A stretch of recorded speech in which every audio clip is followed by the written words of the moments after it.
allons faire une leçon qui s'appelle « Je peux comprendre un article de presse » et on est dans la séquence sur les médias. Alors, je regarde d'abord mon article et s'il est accompagné d'une photo, en anglais « the photo ». Et là, eh bien, on va se demander qui est-ce, si c'est une personne, si c'est un lieu où ça se passe. La photo, elle est là pour illustrer l'article et donc on essaye de comprendre le lien entre le texte et l'image.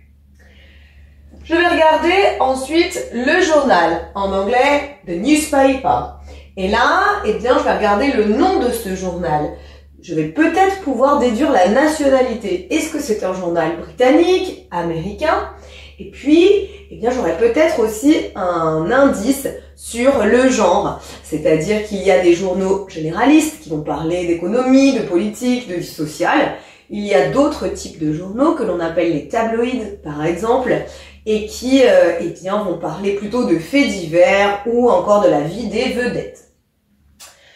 Je vais regarder la date, the date, et là, je vais regarder quand l'article a été écrit ou publié, et puis surtout, je vais essayer eh bien, de m'interroger sur le contexte économique, social et politique éventuellement. En ce qui concerne le lieu, en anglais, the place, eh bien là, on va regarder quels sont les lieux cités où l'action de mon article se passe. Puis, je vais regarder le titre, donc pas le nom du journal, mais bien le titre de l'article, qui s'appelle en anglais « the headline ». Et là, eh bien, je regarde quel est le sujet, quel est le verbe, j'essaye de voir s'il y a des noms propres, éventuellement de les identifier, ces noms propres. Et enfin, je termine par lire l'article, « the article ». Et là, eh bien, je vais regarder combien il y a de paragraphes, de quoi traitent ces paragraphes, de quoi ça parle en général. Je vais essayer de trouver le thème. Alors, pour ce faire, le titre va souvent venir m'aider. S'il y a une photo, ça va également m'aider. Je vais m'interroger quant à savoir si l'article est descriptif, donc s'il décrit, s'il est informatif, s'il est là pour m'apporter des informations, ou si c'est quelqu'un qui est là pour donner son opinion. Je vais aussi me demander quel est le ton de l'article. Est-ce que c'est humoristique? Est-ce que c'est satirique? Donc là, j'essaye un peu de deviner ça. Et en fait, est-ce qu'il y a des sources qui sont citées dans l'article? Let's practice now. Pour voir si tu as bien saisi les différents endroits, eh bien, ou les différentes choses que l'on trouve dans un article de presse, eh bien, je me suis inspirée de ce que j'ai vu aujourd'hui, justement, dans ce journal, et puis j'ai essayé de retranscrire un petit peu ce que j'y voyais.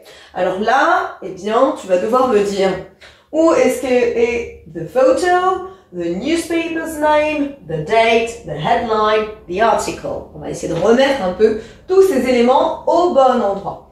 Alors, selon toi, the Times, qu'est-ce que c'est? Quel numéro? Numéro 2 ici, c'est le nom du journal. Effectivement, c'est un journal britannique.